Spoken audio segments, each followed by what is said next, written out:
ಇನ್ನೊಂದು ಏನಿಲ್ಲ, ಸಾರ್ವಜನಿಕವಾಗಿ ಏನಿತ್ತು ಅವೆಲ್ಲ ನಿಷೇಧ ಮಾಡಿತ್ತು, ಮೂಲ ಸೌಕರ್ಯ ಇಲ್ಲ.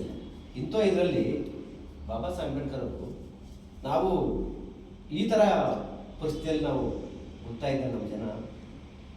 ಅದರಿಂದ ಇದಕ್ಕೆ ಮೂಲ ಕಾರಣ ಏನು ಅಂತ ಹೇಳ್ಬಿಟ್ಟು ಅವರು ಶಿಕ್ಷಣ, ಸಂಘಟನೆ, ಹೋರಾಟ ಮತ್ತು ಅಧಿಕಾರ, ಇದು ನಾಲ್ಕು ಉದ್ದೇಶ ಇಟ್ಕೊಂಡು ಏನು ಮಾಡ್ತಾರೆ ಅಂದರೆ, ಇಲ್ಲಿ ಓಟು ಇದ್ದರೆ ಅಧಿಕಾರ, ಅದಕ್ಕೋಸ್ಕರ ನಾವು ಓಟ್ ಕೊಡಿಸ್ಬೇಕು ಅಂತ ಹೇಳ್ಬಿಟ್ಟು 1919ರಿಂದ ಪ್ರಾರಂಭ ಮಾಡ್ತಾರೆ.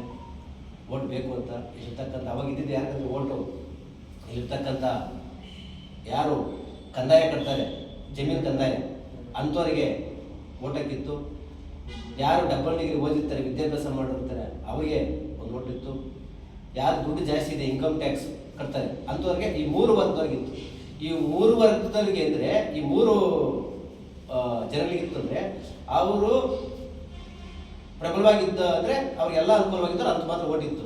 ಆದರೆ ಇಲ್ಲಿರ್ತಕ್ಕಂಥ 90% ಬಡವರು, ಎಲ್ಲ ಜಾತಿಯಲ್ಲಿ ಇದ್ದರು ಬಡವರು, ಅವರಿಗೆ ಓಟ್ ಹಾಕಿಲ್ಲ. ಅದನ್ನು ಕೊಡಿಸ್ಬೇಕು ಅಂತೇಳಿ ಬಾಬಾ ಸಾಹೇಬ್ ಅಂಬೇಡ್ಕರ್ 1919 ಪ್ರಾರಂಭ ಮಾಡಿ 1935 ಇಸ್ವಿಯಲ್ಲಿ ಓಟಕ್ಕೆ ಕೊಡಿಸ್ತಾರೆ. ನೋಡಿ, ಇಷ್ಟು ದಿನ ರಾಣಿಯ ಹೊಟ್ಟೆಯಲ್ಲಿ ರಾಜ ಹುಡ್ತಾ ಇದ್ರು. ಅವರು ಕುಂಟ ಆಗಿರ್ಬೋದು, ಕುರುಡ ಆಗಿರ್ಬೋದು, ಕೈ ಇರಲಿ ಕಾಲದಲ್ಲಿ ಅವ್ರು ರಾಜ ಅಂತ ಇದ್ರು. ಅಂತ ರಾಜಪ್ರಭುತ್ವನ ಬದಲಾವಣೆ ಮಾಡಿ ಮಾನವತಾ ಪ್ರಭುತ್ವವನ್ನು ನಾವು ಜಾರಿ ಮಾಡಿದ್ದೀವಿ. ಓಟ್ನ ಯಾರು ಹಾಕ್ತಾರೆ, ಓಟು ಅವ್ರು ಬ್ಯಾಲೆಟ್ ಬಾಕ್ಸಿಂದ ಅವನು ರಾಜ ಆಗ್ಬಿಟ್ಟು ಯಾರಿಗೆ ಹೆಚ್ಚಾಗಿ ಓಟ್ಗೆ ತಗೋತಾರೆ ಅವರು ರಾಜ ಆಗ್ತಾರೆ ಅನ್ನೋ ಮಟ್ಟಕ್ಕೆ ಹೇಳ್ತಾರೆ. ಅದೇ ರೀತಿಯೇ ಈಗ ನಿಮಗೆ ಅಂಬೇಡ್ಕರ್ ಸಂವಿಧಾನ ಸಂವಿಧಾನದಲ್ಲಿ ಓಟ್ ಕೊಡಿಸ್ಮೇಲೆ ಮಾನವ ಸಂವಿಧಾನ ಇದಾಯಿತು.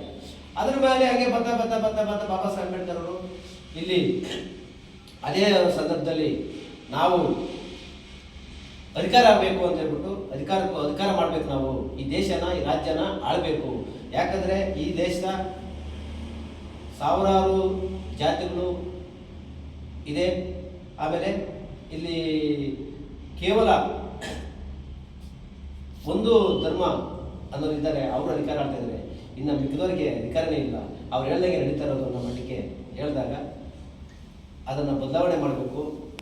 ಮತ್ತು ಅವರು ಏನಿಲ್ಲಿರ್ತಕ್ಕಂಥ SC ST ಹಿಂದುಳಿದ ವರ್ಗ ಅಲ್ಪಸಂಖ್ಯಾತರಿಗೆ ಸಮನಾಗಿ ಸಿಗಬೇಕು ಅಂತ ಹೇಳ್ಬಿಟ್ಟು ಬಾಬಾ ಸಾಹೇಬ್ ನಿರಂತರವಾಗಿ ಮಾಡ್ತಾರೆ.